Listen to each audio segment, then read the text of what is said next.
Right, let's find out about a new charity project then that the Bangladeshi Artist Development Agency are involved with. They've teamed up with the charity Human Appeal and are hoping to build 1,000 homes. Aftab Rahman, founder of Bara, is on the line. Hello. Hi, Maya. How are you? I'm good, thank you. How are you? How's your day been? It's been good. I've tried to have a day off, but when you work in the charity sector, it's never a day off unless you're somewhere where you can't be reached. So yeah, the So challenges. even on your day off, you've had us bothering you at 9:15 in the evening, eh? No rest for the Okay, wicked. that's okay. That's Tell okay. us about this ambitious goal you have then of Yeah. building 1,000 homes. How did the idea come about and the collaboration with Human Appeal as well? Okay, so just a bit of correction. It's Legacy West Midlands, and BADA is obviously associated with Bangladesh Development Agency, so I can understand why you'd put the two together because you've interviewed me about that a few times. But it's Legacy West Midlands. Now, going back to why we're working with Human Appeal, we've had a relationship with Human Appeal that goes back 5 or 6 years. And we first started working with them when we did Freedom 50 to celebrate 50 years of Bangladesh. And that challenge was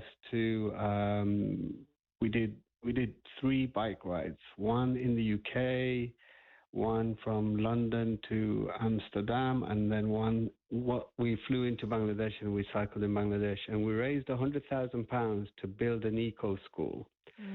And hopefully all the designs are in, and we will start building in just after the monsoon rains have receded. And this is near the Jamuna, which is one of the major rivers. So that's the relationship really, and we're just building on that. Tell me about this eco school then.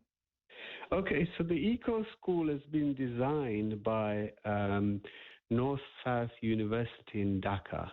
Right. And it's a specific design which does rain capture, looks at facing in a certain way so the heat is not so much in the day and so on. And there's room for wind to move around, circulation and so on. So it's quite innovative. It's going to be really nice once it's done. When will it be done? Well, they'll start laying bricks as soon as the monsoon's over. So we're looking at August, September, October, certainly. They'll start putting bricks in and getting moving on the project. So it's really exciting project. And these homes then, are they going to be built in Dhaka? No. So the homes are going to be built in a place called Tahirpur. Okay. Tahirpur is in the Sunamganj district, which is north of Bangladesh. Right. And Sunamganj is close to Sylhet. And Sylhet is where most of the Bangladeshis that live in the UK are from. And Tahirpur borders India. And Tahirpur is like all you can see is water. Right. Basically, and then you have these small islands, some as small as a 5-a-side pitch or a football pitch, that size, and then on those you have houses that people build, usually tin corrugated houses, which when the monsoon rains come, it sometimes washes it away. So last year I was fortunate to see the site that the homes will be built on. Human Appeal did a deployment with me and others, and we saw, and the people I spoke to, they said when the rains come and the house is washed away, the only thing we have is a polythene sheet to keep us dry. Wow. That's heartbreaking. That's really heartbreaking, and you kind of think, okay, well, we need to do something. So the plan is to build 100 homes on that site or that region, and then the plan is to next year build 100 homes in Pakistan, and the third year we'll go to an African country. But each place we build houses, we'll do a bike ride to that site, and the aim of the bike ride is to raise awareness around climate change. Parts of Spain and France is burning, so climate change is real. It is, And absolutely. And what we found in Bangladesh when we visited, my daughter does geography, and she interviewed people, and the people in the village didn't know about global warming. They just thought, oh God, it's another, It's just raining again. Yeah. yeah, it's raining again. So, the level of awareness from them, it's not great. When we spoke to people in the cities who were educated, they knew about global warming, but the village people didn't. So What it's did they really, make of that explanation then when you had they, those conversations?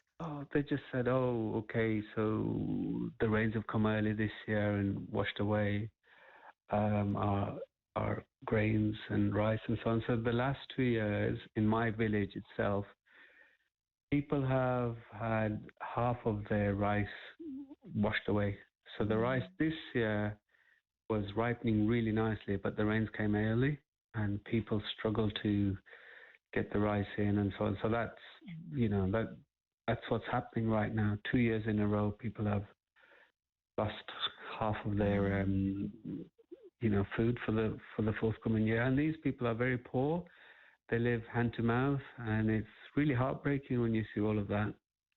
Absolutely. So this is a huge kind of long-term project that you've taken on, Aftab. Yeah, well, nothing happens without ambition, right? And And you've you've got to got set plenty of yourself, that, my friend. You really yeah, do. you've got to set yourself ambitious goals. I mean, let me tell you what happened and why I've started it. So I mentioned earlier with Freedom 50, we did a bike ride from London to Amsterdam. And as we got to Amsterdam, I called Bangladesh, my village, where my cousin who lives in our house, and they said the rains have come and our house is flooded knee deep.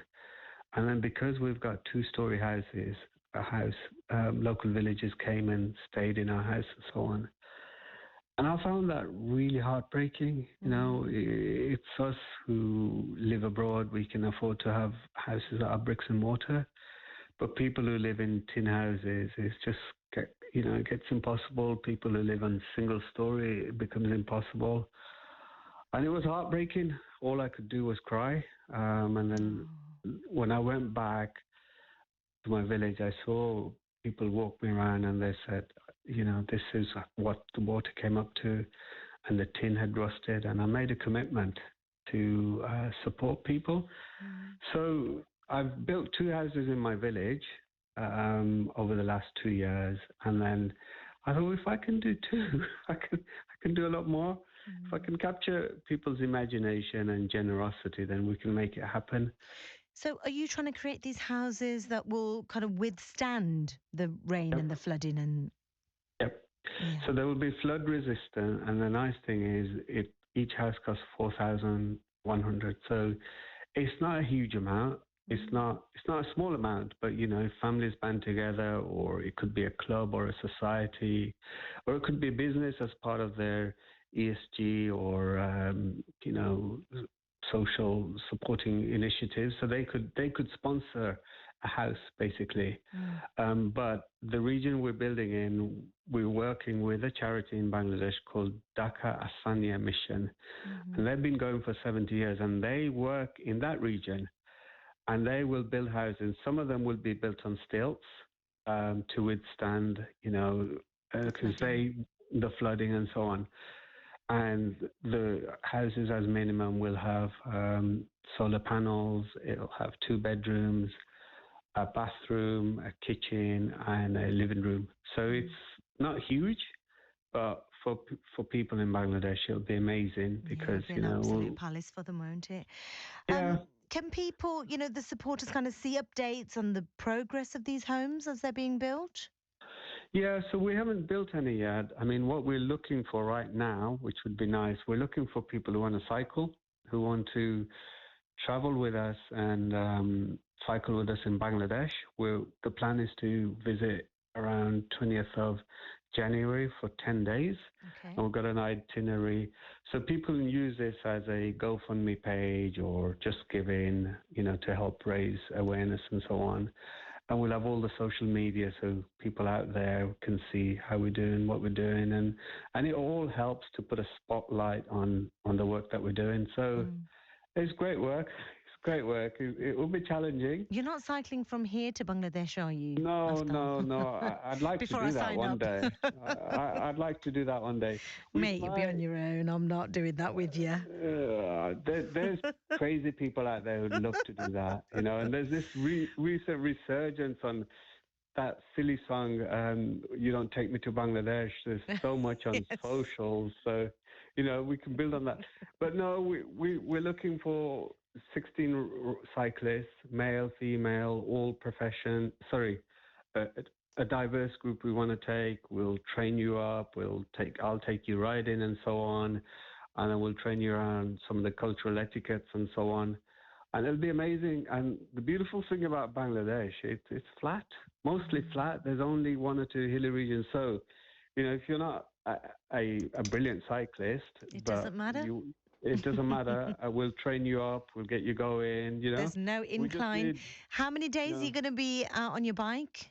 How long is this challenge then? Probably the whole tour is going to be 10 days. Right. Maximum on the bike will be about 6 days. In between that, we will cycle to the school where we're building the school, and we'll spend an extra day there. Lovely. Or extra night there, and we'll do some sightseeing because you've got the Jamuna River, and it's really picturesque. It's quite different. And then when we go to Tahirpur, actually, this place is beautiful, and they have riverboat tours. So we'll spend an extra night there where we'll give out aid and so on, and meet the villagers, meet the people who are going to build homes for us. So it'll be quite special, actually. It will be very special. And the weather will just be perfect out there in January, won't it? So when it's cold over here, get yourself over there.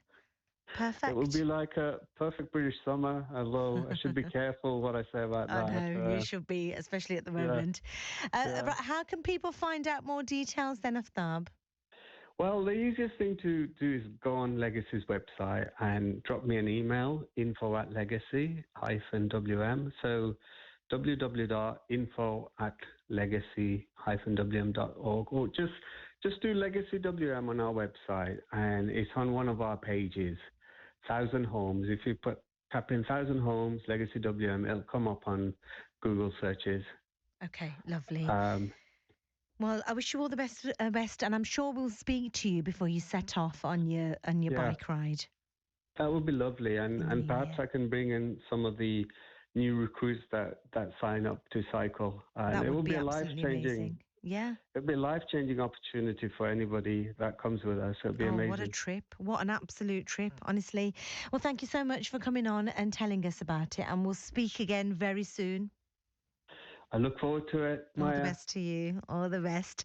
That was Aftab Rahman, who is the founder of Bara and Legacy West Midlands, talking to us there about his new charity project. And if you want to search it up, if you're interested in any of that, supporting them, sharing them, going along on this charity bike ride that they're going in Bangladesh in January, just search them up. It's 1,000 Homes, Legacy WM.